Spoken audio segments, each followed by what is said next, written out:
Hi, I'm doing this podcast about people who've passed because it's an area I work in. I work as a medium. However, you can also talk to people who pass, and I'm sure you're one of those people who do that. The first thing I want to say is that they hear what we say, and you need to know that and have faith in that.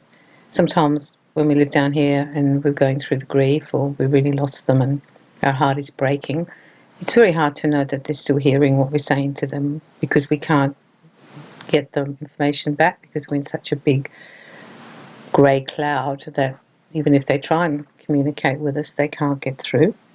Sometimes we also go into an energetic shutdown where we just go into lockdown and can't cope with it, and then they won't be able to get through to us as well. But no, they are always there.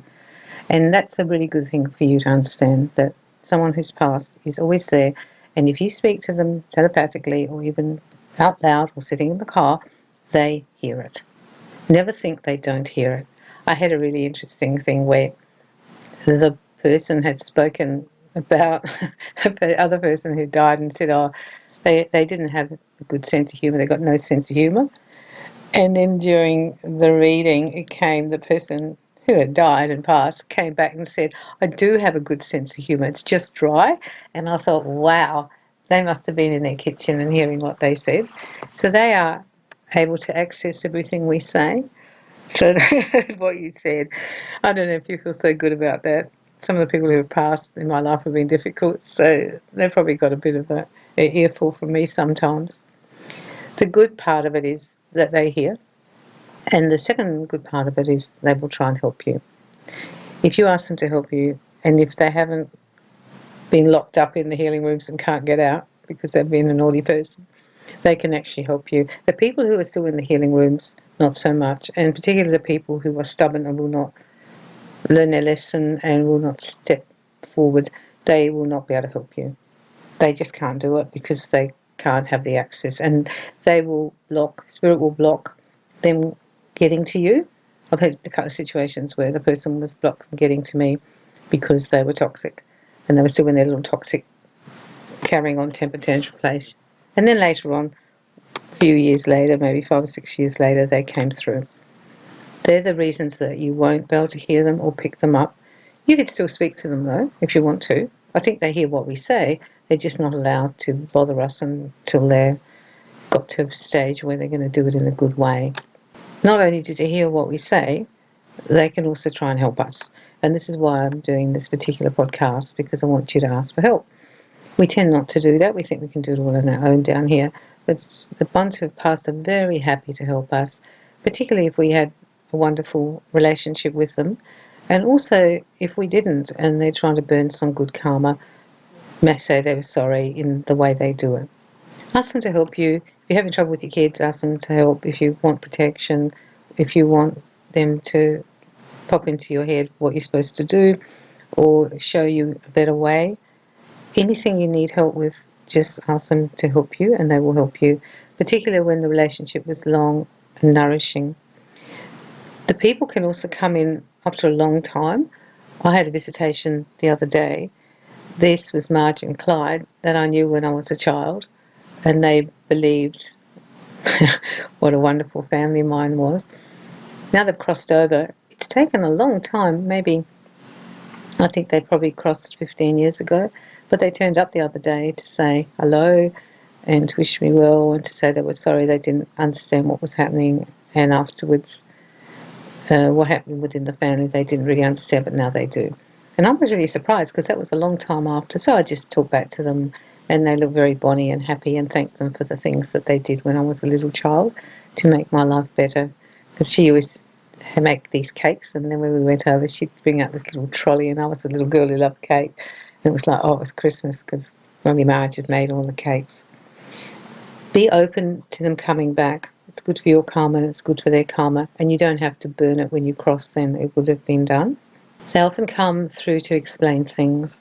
I've had people who've died through suicide or misadventure, and they've explained to the people left behind what's happened. This can be so healing to be told by the person who left abruptly what really happened.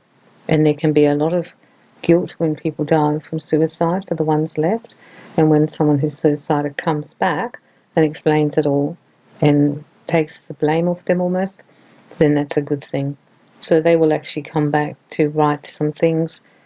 If they were very ill at the end and you weren't able to talk to them, or if they were in a coma, they will also come back and explain to you. Usually it's like, I'm sorry, I have to go. My body was too wrecked. I couldn't stay. I didn't want to go. I still saw your wedding. I was still there when the baby was born. They will be there with all the major events, which I think is good for you to know. And I think even the ones who are in commentary and being locked in psychic jail for a while until they do what the angels want them to do and learn their lessons on the other side, still see. It's not that they don't see, they just can't participate to the same degree. When you light a candle for them, when you send a prayer for them, when you talk to them, I want you to know they get it. And I know that so clearly because being a medium, I can easily access these people and translate to the other person what they're thinking or saying. But you also have the gift. And the reason you have the gift is because you had a relationship with them and there's a telepathic link. And that telepathic link doesn't actually go. And that's the strongest way to explain it to people. That when a person dies, you still are souls and there's a soul connection and that's the cord. And when you die, that actual cord does not break. That's why when you eventually pass, they will come in to your, wherever you, if you're dying, for example, in a hospital or at home, they will come into the room and they will be there and then they'll take you with them over to the other side. You will be continually connected to them in the way that that cord connects you. It's very beautiful to know this. And even with children, like if you've miscarried, those little babies are still on the other side, so you can talk to them. Sometimes the timing was wrong. Perhaps it was a lesson for you and them. Maybe it was just that that child decided at the last minute to go somewhere else for their learning. It can be a whole lot of reasons people miscarry. But I want you to know that to you, that was still a little soul who entered. And even if it was very early days, even 4 or 5 weeks, it doesn't matter. Once there was a connection, there's a little soul there. I actually believe that the soul comes in at the same time. Some psychics don't, but I actually do. Otherwise, I couldn't read them. And when one of my grandchildren came in and then they miscarried, I read that, and it was very, very short. It wasn't a long. It was only a few weeks, and I wouldn't have been able to read what the child was telling me if I didn't have the soul there, because I can only talk to their soul. Don't be sad in the sense that they're gone, because they're not gone. They're still here. You know, they're still around. Still, the access is still clear. Okay, it's really sad we can't sit and have a coffee with them, but we can have our coffee with them. We can still say, I'm sitting having a coffee with you, because they'll actually be there in spirit and you will feel them. Quite often people actually feel where they are in the room. They can see them. I did a podcast on seeing spirit, and you might be one of those lucky duckies who can actually see like that. If not, you've got to trust, because I'm just telling you emphatically, they are there. Before readings, they turn up at my house. I have a grandma comes, or an auntie comes, or a sister comes, and they're here in spirit before the person actually turns up. They're so eager to talk to them and want to be able to speak to them and reassure them that they're okay. But the memories you have at the end when they were dying and it was so traumatic, that's not them anymore. That was just the body. Now they're in this soul body. They are beaming. They don't have that pain. They are at peace. They're in a beautiful place. They're safe. Perhaps they would like to have stayed longer, but that wasn't the plan. Just keep talking and keep talking to all of them. You might start to see some visuals in your head as well. I'll often see that. I see them like a picture in my mind. Like when Margie and Clyde came the other day, I saw them next on my left in my bedroom here, and then I saw her face and Clive's face, and it was really, really beautiful. I was kind of surprised because they came so many decades later. I think they're probably kind of surprised who I turned out to be as well. I don't know what they thought of me as a little girl, but they never knew what was really happening.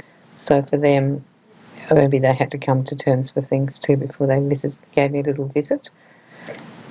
Talk to the people who passed. Do nice things for them.